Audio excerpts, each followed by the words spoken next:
The nature of the industry is changing. The dynamics within the industry are also changing. The focus is changing.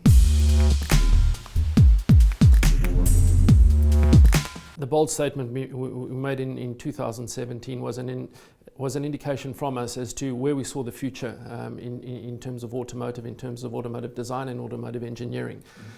But I think it goes beyond that. I think it goes to sustainability, about mass transportation systems, just around what's happening globally within the motor industry.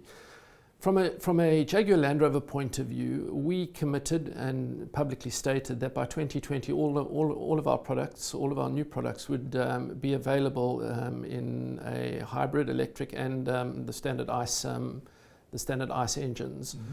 Which is good news for our consumers, it's good news for the industry, it's good news for the environment, and it challenges us as a company to continue to drive the agenda in terms of things like sustainability. The I-PACE, which has done fantastically well for Jaguar in particular, recently announced as Global Car of the Year, World Design Car of the Year, and also World Green Car of the Year. Was a phenomenal achievement for us, and I think is tantamount to the engineering and the focus that we as a company are putting on sustainability, putting on different forms of propulsion in terms of the environment. The Velar, for example, I believe is about 33 kilos of recycled goods in the actual vehicle itself. In a number of previous discussions I've had with people, we don't believe that people just want to be passengers. You know, people still want the passionate of driving. So from a Jaguar Land Rover perspective, our orientation will always be to provide that level of superb driving experience from our brands, with the option potentially to go to a completely autonomous environment. To answer your question, what's coming to the MENA region, and I guess that's really important. Well, let's look at electrification. The I-PACE we will launch later this year in the region, which is really good news for us. I've already alluded to the fact that there will be a number of hybrid vehicles that are available within the Land Rover and the Jaguar lineups as we go through the years 2020 and beyond. Whether it's pure shared mobility or different vehicle type ownerships, the region as a whole is encompassing and starting to embrace what is happening globally. I do think we're behind the curve. I say we as an industry are behind the curve in the region. Suffice to say that Jaguar Land Rover don't engineer just locally. We engineer with a global mindset so that our products are truly global products. You had great successes in China. You came to the Middle East in 2014. What are the key differences? I'm sure there are differences between here and the Chinese market, but what are the fundamental differences, and what can we learn from them, and what can they learn from us?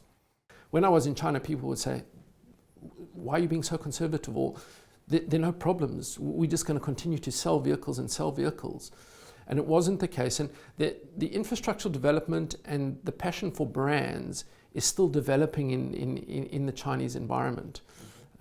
Whereas I think the passion for brands and the understanding of brands in the Middle East or in a developed market is substantially more so than the Far East. However, the acceleration and the learning speed is beyond what many of us here can comprehend.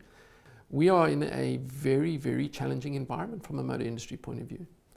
The grey suits and the pinstripes are long gone, you know.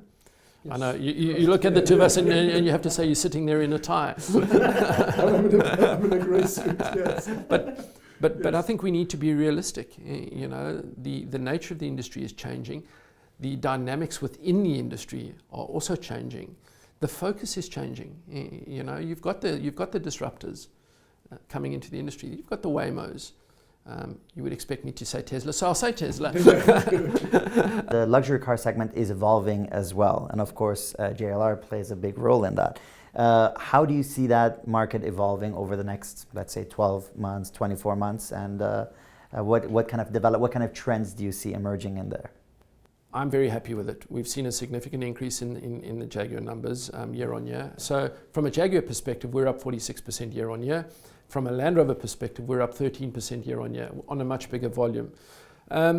So the Jaguar Land Rover performance within the MENA region has been better than the market has been. So we've been very happy with that. It's been driven by a number of factors, and one of them is new product introductions. You know, we've brought the Velar to market. We'll be bringing the I-Pace to market. We've had the F-Pace and the E-Pace in a full year.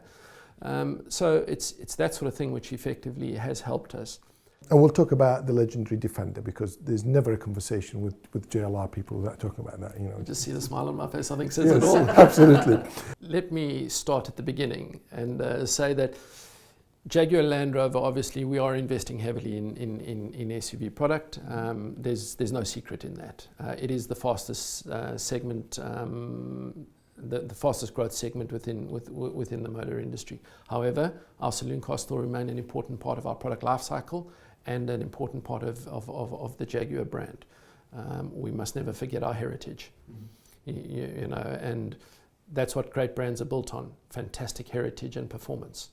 Defender relaunching, or should I say launching a new product that is an icon in the industry is an extremely difficult thing to do, and in recent years there's been one tremendous success and there's been one that maybe wasn't as successful, you know, from some of our competitors.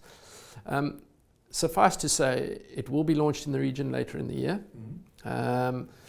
We are very excited by it. It will appeal to a broad range of people within the marketplace. So to answer your question about the farmer in Wiltshire or the young guy who wants to go into the desert, we will be in a position to support them in terms of product requirements. It is exciting. There will be tremendous brand heritage in those vehicles. It is a really exciting time for Jaguar Land Rover as a company and Land Rover as a brand.